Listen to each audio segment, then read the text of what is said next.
Les actualités.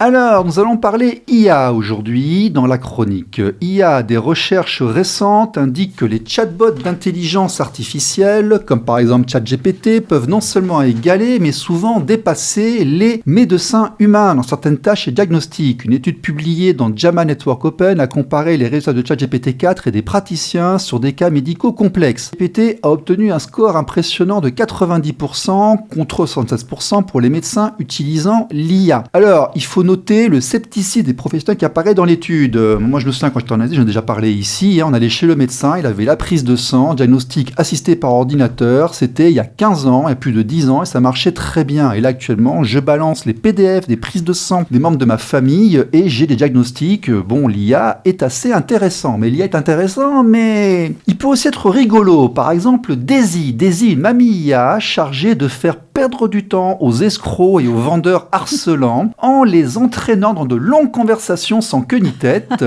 Ah oui, rigolo, le plus grand opérateur de réseau mobile du Royaume-Uni a décidé d'utiliser l'IA pour lutter contre les escroqueries téléphoniques. Donc l'IA, en fait, est conçue pour maintenir les fraudeurs au téléphone le plus longtemps possible. Il paraît qu'elle a réussi à tenir plus d'1h30. Daisy est conçue pour faire croire aux escrocs qui parlent à une vraie grand-mère qui aime divaguer.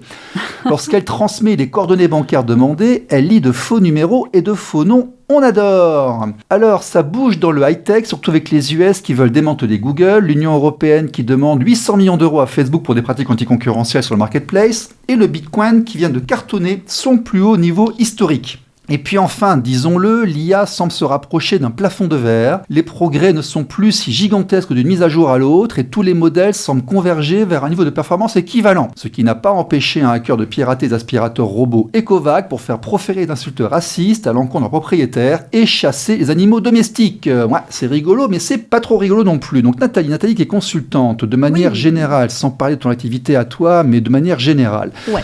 La technologie, l'IA, dans ton métier, c'est important ou ça ne l'est pas ? Dans ma manière de pratiquer mon métier, qui est assez novatrice dans ses usages, c'est extrêmement important, puisque aujourd'hui, j'ai intégré l'IA à quasiment tous mes processus métiers.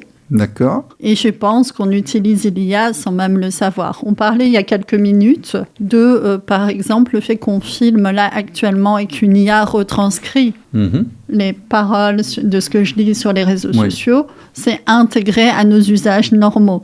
Ce qui s'est passé, c'est simplement qu'avant, il y avait de l'IA. On n'en avait pas conscience. Aujourd'hui, l'IA devient ce que moi j'appelle explicite, c'est-à-dire que les gens font des actions volontaires pour l'utiliser, le voient et en sont conscients. Voilà. D'accord. En fait, c'était une perche que je te tendais parce que je connais la réponse. En tant que consultante sur Internet, forcément, tu intègres la technologie et la technologie rentre dans ton travail. Totalement. D'ailleurs, est-ce que ta façon de travailler a changé depuis 10 ans ? Énormément. Oui. Déjà, ça fait pas 10 ans que je fais ce métier-là. J'ai longtemps travaillé à la sécurité sociale sur le financement des établissements de santé. Et oui, grosse évolution, mais même ces dernières années, j'essaie de me tenir à jour, c'est difficile. Sur la partie intelligence artificielle, il y a tellement de choses qui se créent, tellement de nouveautés, tellement d'outils qu'on peut plugger les uns aux autres, etc., qu'il est difficile de suivre. Pour autant, il y a des pépites régulièrement que je trouve et qui me permettent encore d'aller un petit peu plus loin dans l'efficience de mes process. D'accord, donc en fait, il n'y a pas de crainte à avoir par rapport à la technologie, il faut juste suivre la technologie en fait. Ah si, il y a des craintes à avoir. Tu as des craintes par rapport à la technologie ? De la technologie. J'ai à la fois un usage et des craintes, oui, bien sûr. D'accord. Pour terminer, consultant, là aussi je connais la réponse, je voudrais l'entendre de ta bouche. Consultant, c'est entrepreneur ou c'est salarié ? Moi, je suis entrepreneur salarié. D'accord. La plupart des... À la française, en fait. Ouais. Je travaille pour une SCOP, une société coopérative d'activité et d'emploi, qui est généraliste. Je fais partie du pôle formateur et j'ai un statut qui est assez novateur, qui permet d'éviter d'être précaire en tant qu'entrepreneur, qui est le statut d'entrepreneur salarié. Je suis donc salarié avec des fiches de paye, dans un contrat qui est l'équivalent d'un CDI. Je suis officiellement consultante en évolution professionnelle. Pour autant, j'ai toute la latitude d'un entrepreneur, puisque j'autogère l'ensemble de mes activités. Je pourrais ne pas avoir d'activité. Enfin, je m'organise à 200% comme je le souhaite. Je prends les marchés que je veux, les clients que je veux, etc. Et ensuite, je décide par moi-même de mon salaire, de mes primes, de mon statut. Simplement, il y a une supervision de la coopérative qui vérifie que ce que je me verse est en concordance, évidemment, avec mon CA. D'accord, très bien. Eh bien, c'est Nathalie Auffrère, c'est l'invité de la semaine. On en parle tout de suite, ne bougez pas, vous êtes sur RLP. Ah, comme pas le Fabio. L'invité de la semaine.